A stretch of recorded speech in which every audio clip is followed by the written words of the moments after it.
우리 사랑하는 성도 여러분들, 2020년도 한 해를 마무리하는 결산의 송년주일입니다. 여러분과 저의 삶을 한번 말씀으로 조명을 해보세요. 오늘 송년주일을 맞이해서 진정으로 우리 주님이 오늘 오신다 하면은 칭찬받는 그 삶인가? 아니면 책망받는 삶이었는가? 우리 사랑하는 성도 여러분들은 다 모범되기 때문에 칭찬받는 삶인 줄 믿습니다. 좀 아멘 좀 하세요. 할렐루야. 네. 그러나 조금 부족하다 하면은 아직은 나의 생명이 살아있으니까 남은 삶 동안에 열심으로 최선을 다해서 하나님을 섬김으로 인해서 따라 말합시다. 칭찬받으며 살아야 됩니다. 칭찬을 받아야 돼요. 여러분, 오늘 본문에 등장하는 바울 사도는요, 위대한 인물이었어요. 그는 사도였어요, 목회자였어요, 선교사였어요, 부흥사였고 그는 학자였어요. 그는 마지막 자기의 삶을 결산하면서 에베소 교회 그 지도자들을 초청을 했어요. 이제 내가 예루살렘으로 가면은 이게 마지막 길이 되는데 내 인생을 결산하면서 그들을 부르면서 삶의 결산의 얘기를 하고 있는 거예요. 특별히 바울의 삶이 너무 아름다운 결산이었고 모범된 결산이었어요. 여러분과 저의 삶이 바울 사도처럼 아름다운 결산, 모범된 결산이 되어야 될 줄 믿습니다. 그럼 과연 바울 사도의 삶이 어떤 삶이었느냐? 겸손과 눈물의 삶이라는 거예요. 여러분, 오늘 본문 사도행전 20장 19절에 보면은 곧 모든 겸손과 눈물이며 그랬어요. 여러분, 겸손이 뭘까요? 남을 존중하고 자기를 낮추는 태도를 겸손이라고 그래요. 다시 말씀드리면 겸손이라는 것은 자신의 역할을 의식할 때 나는 부족하구나, 자신의 연약함을 깨닫고 마음속에 일어나는 감정 표현을 겸손으로 말할 수가 있어요. 성경 말씀을 보면은 주 59년도에 고린도 전후서를 기록했어요. 그때 바울이 뭐라고 고백했느냐? 고린도전서 15장 9절에 보니까 나는 사도 중에, 읽어요, 시작, 가장 작은 자라. 나는 하나님의 교회를 박해했으므로 사도라 칭함받기를 감당할 수 없다. 얼마나 겸손합니까? 바울이 학문이 부족합니까? 바울은 스펙이 참 좋은 사람이에요. 내가 어떻게 사도가 될 수 있냐고. 사도 중에 가장 작다고 그랬어. 여러분, 바울이 베드로하고 상대할 수 있어요? 요한하고 상대할 수 있어요? 그 사람들은 바닷가에서 일평생 산 사람이에요. 학문도 없어요. 지식도 없어요. 바울은 유학파였어요. 로마의 시민권을 가진 사람이에요. 그런데 그들하고 비교했을 때 내가 어찌 사도가 될 수 있냐고 말이에요. 사도 중에 가장 작은 자라고 겸손했어요. 그런데 3, 4년 후에 또 한 권의 책을 기록했어요. 그게 예배서예요. 자, 에베소 교회에 편지를 띄웠는데 바울이 뭐라고 했느냐? 에베소 3장 8절에 보니까 모든 성도 중에 지극히 작은 자보다 더 작은 나에게 은혜를 주신 것은 측량할 수가 없다. 여러분, 우리가 알다시피 에베소는 주후 61년에서 63년도에 기록했어요. 그러니까 고린전서 전후서를 기록하고 3, 4년이 지난 다음에 또 고백하기를 나는 성도 중에 작은 자, 그 다음에 고백하기를 성도 중에 지극히 작은 자라는 거예요. 세월이 흐를수록 겸손해졌어요. 마지막 유언장과 같은 목회 서신을 띄울 때 여러분, 성경 디모데전서 1장 15절에 보면은 뭐라고 했느냐?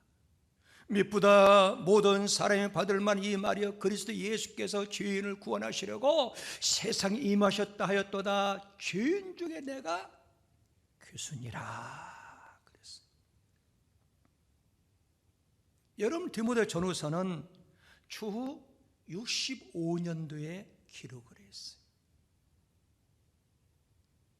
그러니까 3, 4년 지난 다음에 또 고백하기를 성도 중에 작은 자가 아니라 나는 죄인 중에 괴수라고 세월이 흐를수록 점차적으로 낮아지고 있어요. 겸손의 신앙이에요. 바울은 겸손할 뿐만 아니라 눈물이 많은 사람이었어요. 오늘 이 시대는 너무너무 잔인해요. 눈물이 사라졌어요. 슬픈 일이 있어도 울질 않아요. 바울은 눈물이 많았어요. 우리 사랑하는 성도 여러분들, 영혼을 사랑하는 눈물이 좀 우리한테 있어야 돼요. 나라와 민족을 사랑하는 눈물이 우리한테 있어야 돼요. 은혜에 대한 감격의 눈물이 나한테 좀 있어야 돼요. 자신의 부족함을 깨닫고 회개하는 눈물이 나한테 좀 있어야 돼. 저는 예수님의 공생애를 추적을 해봤어요. 과연 우리 예수님은 이 땅에 오셔서 얼마나 울으셨을까? 성경에 정확하게 3번 기록되고 있어요. 3번 울으셨다는 거예요. 첫 번째는 성경 요한복음 11장 35절에 보면 이렇게 나와 있어요. 예수께서 눈물을 흘리시더라 그랬어요. 여러분, 요한복음 11장은 예수님이 사랑했던 마르다와 마리아, 나사로의 사건이에요. 그런데 나사로가 죽었어요. 예수님 하늘의 권세로, 하나님의 권능으로 나사로를 살릴 수가 있어요. 그런데 성경에 보면은 사랑하는 나사로라고 그랬어요. 사랑하는 사람이 슬픔에 빠졌을 때, 사랑하는 사람이 죽었을 때 눈물을 흘렸다는 거예요. 두 번째로는 우리 예수님이 언제 울으셨느냐? 성전을 보고 울으셨다는 거예요. 여러분, 성경 누가복음 19장 41절에 보면은 가까이 오사 성을 보시고 우시더라 그랬어요. 성이 어딜까요? 예루살렘 성전이에요. 이스라엘 백성들의 죄악을 통해서 예루살렘 성전이 회파될 것을 주님이 아시고 눈물을 흘렸다는 거예요. 우리 사랑하는 성도 여러분들, 이 성전 때문에 좀 울어봤습니까? 성전이 어려움을 당할 때 이 성전을 가슴에 안고 울어보셨어요? 성전을 사랑해야 됩니다. 이 성전은 눈에 보이는 예수님의 몸이에요. 지난주에 말씀을 들었듯이 이 성전은 하나님이 거하는 하나님의 집입니다. 성전을 사랑하는 좀 마음들이 좀 있어야 돼요. 마지막으로 예수님이 세 번째 우는 것은요, 사명 때문에 울으셨어요. 히브리서 5장 7절에 보면 이렇게 나와 있어요. 그는 육체에 계실 때 자기를 죽음에서 능히 구원하실 이에게 심한 통곡과 눈물로 간구와 소원을 올렸고 그의 경건하심으로 말미암아 들으심을 얻었느니라 그랬어요. 이 말씀은 무슨 말씀이에요? 겟셋마네 동산에서 울으신 예수님을 말씀하고 있는 거예요. 마지막 우리 예수님께 겟셋마네 동산에 왜 올라갔어요? 십자가를 앞에 놓고 그 사명을 지키기 위해서 겟셋마네 동산에 가서 많이 울으셨어요. 우리 사랑하는 성도 여러분들, 사명이 귀한데 그 귀한 줄 모르고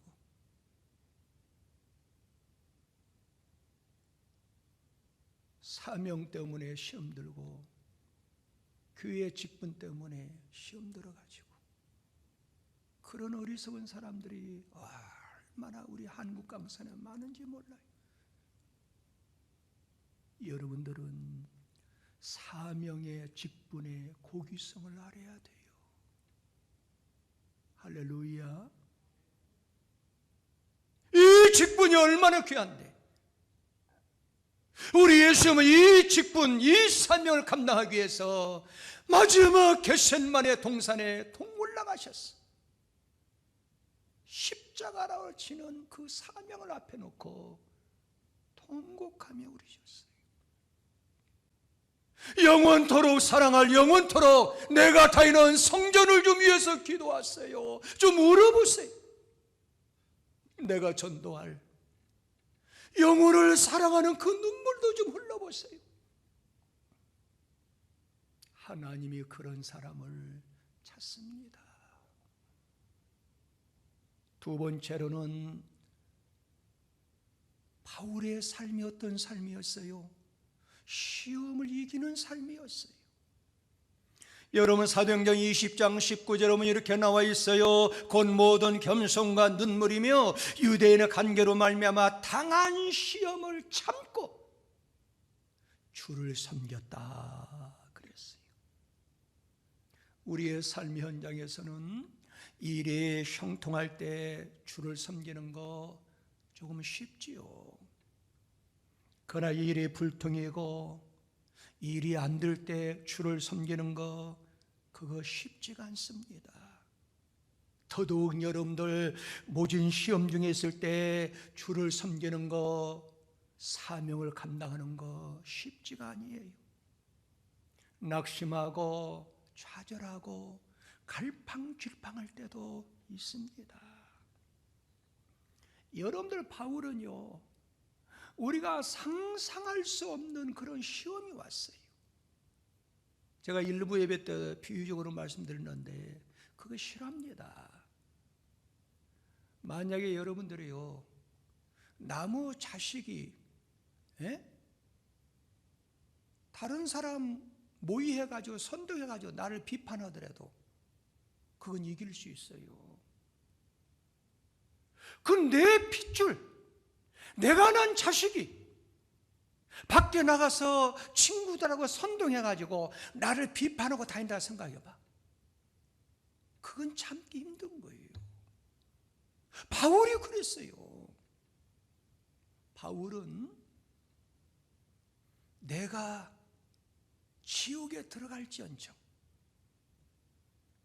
우리 민족을 살려달라고 민족심이 강한 바울이었어요. 그런데 바울이 그렇게 사랑했던 한 피 받은 그 동포 유대인들이 이방 사람들을 만나가지고 선동하고 모의하고 그래서 바울을 공격하는 거예요.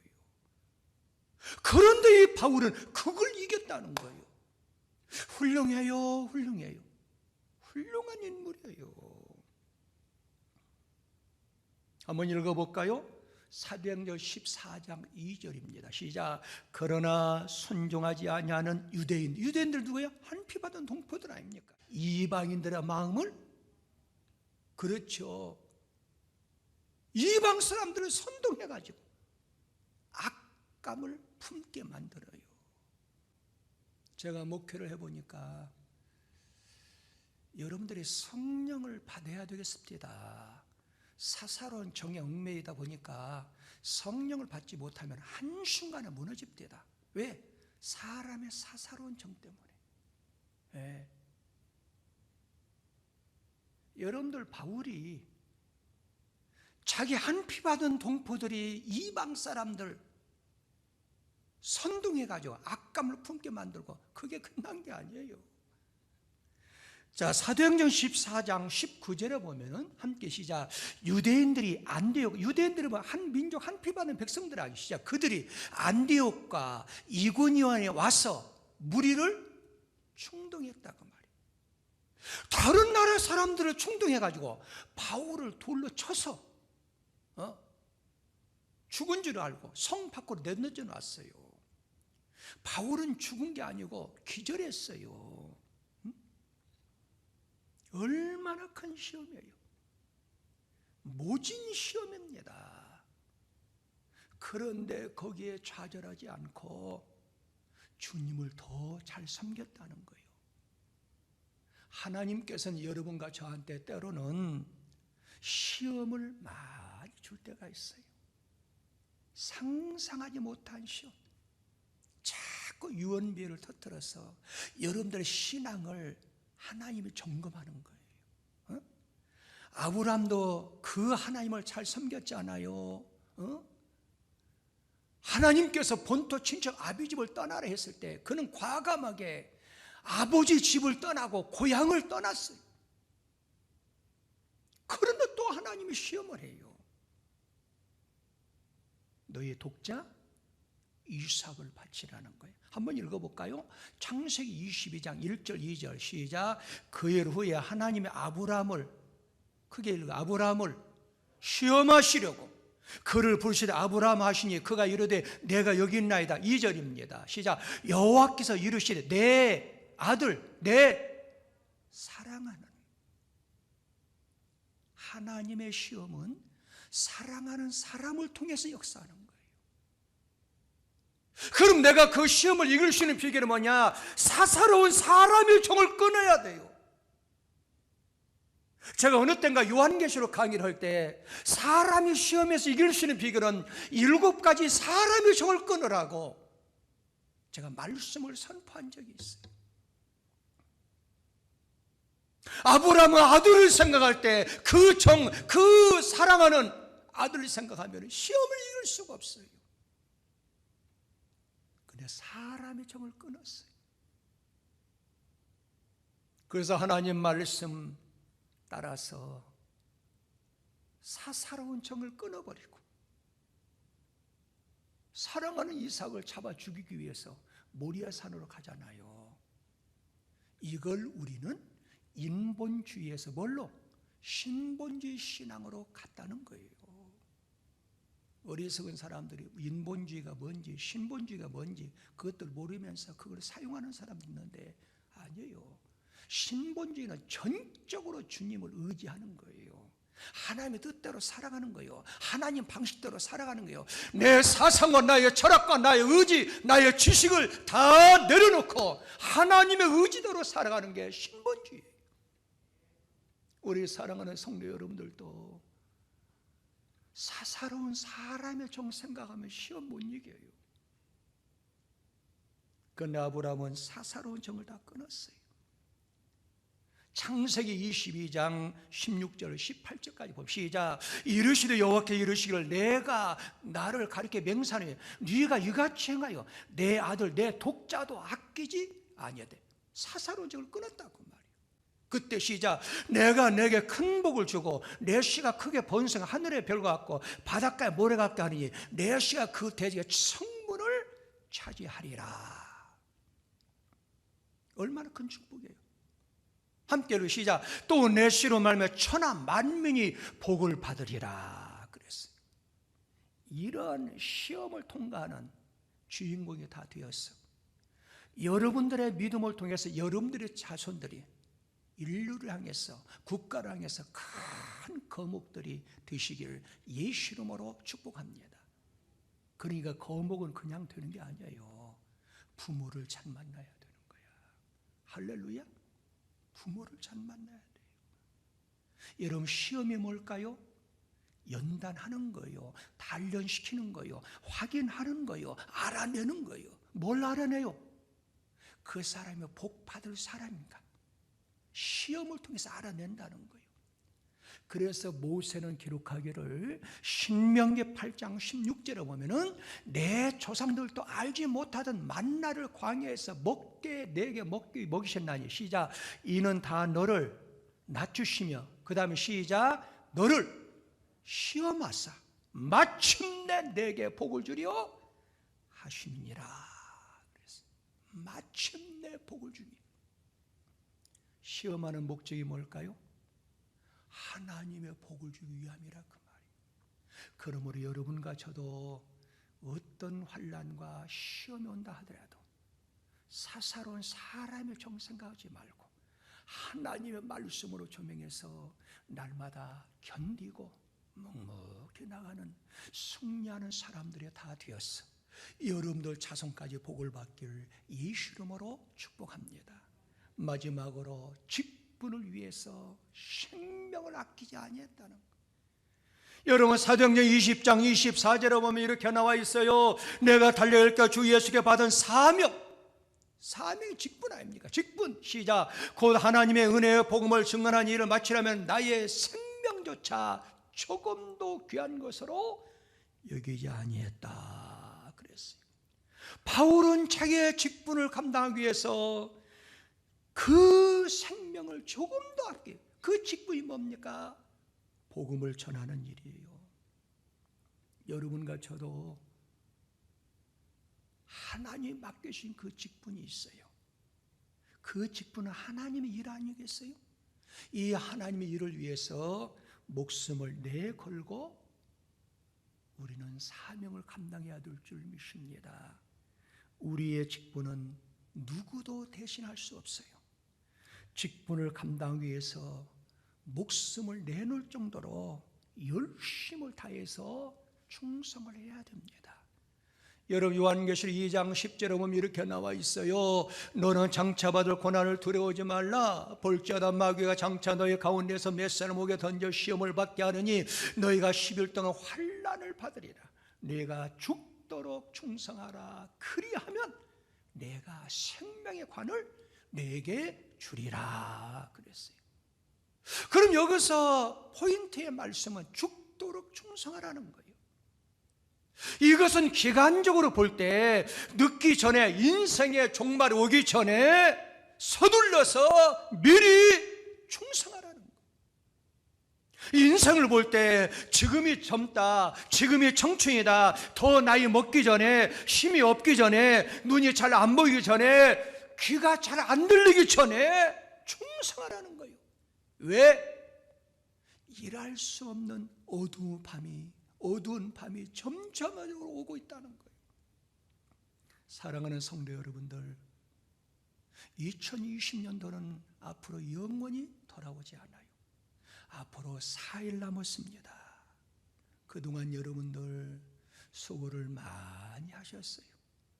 제가 담임 목사로서 감사한 것은 마치 고향의 입구에 느티나무가 든든히 묵묵하게 그 자리를 지킨 것처럼 여러분들은 그 자리를 지킴으로 해서 이미 복을 받은 사람이고 이미 시험을 이긴 사람들이에요. 하나님께서 반드시 역사해 주시고 복을 주실 줄 믿습니다. 2021년도는 우리 눈에 보이지 않아요. 보이지 않기 때문에 희망입니다. 누구에게나 다가올 2021년도 그 미래를 결정하는 사람이 과연 누굴까요? 2021년도를 향해서 새로운 각오, 새로운 결단, 그리고 더욱 힘차게 활기차게 일어서서 이 직분을 잘 감당하시길 예수 이름으로 축복합니다.